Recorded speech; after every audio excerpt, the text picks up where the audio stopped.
They called her Cinderella because she sat by the cinders in the fireplace to keep warm.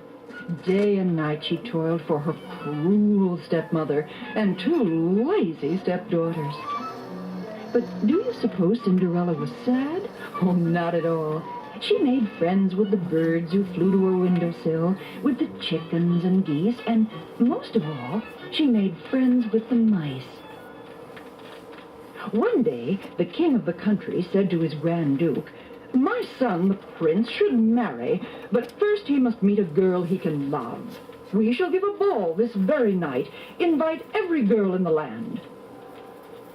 Oh, what great excitement there was in Cinderella's home when the king's invitations arrived.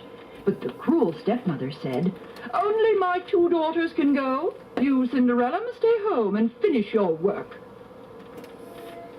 Poor Cinderella. She went to her room and buried her head in her hands.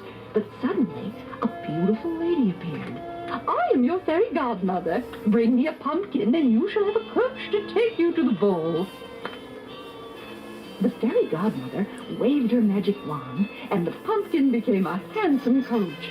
Another wave of the wand, and Cinderella's friends, the mice, were immediately changed into prancing steeds.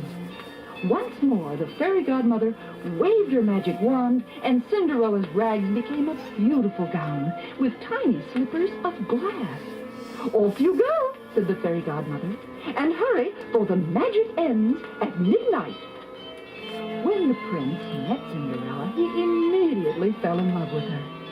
All night long he danced with her. Cinderella was having such a wonderful time that she quite forgot the magic would end at midnight.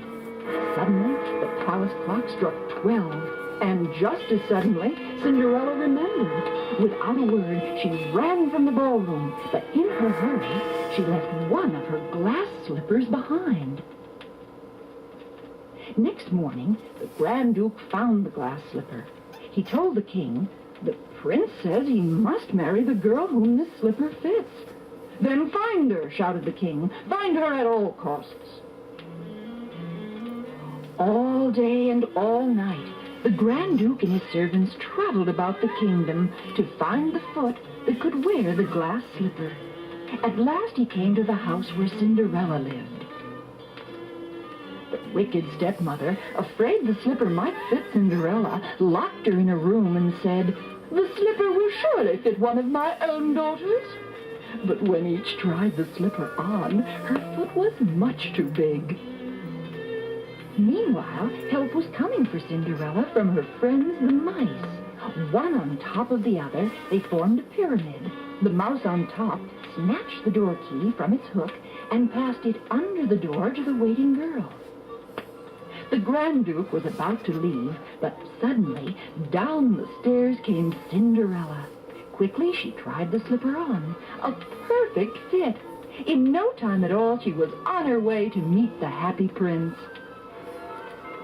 Soon they were married, and Cinderella and her husband rode to their own palace in a golden coach to live happily ever after.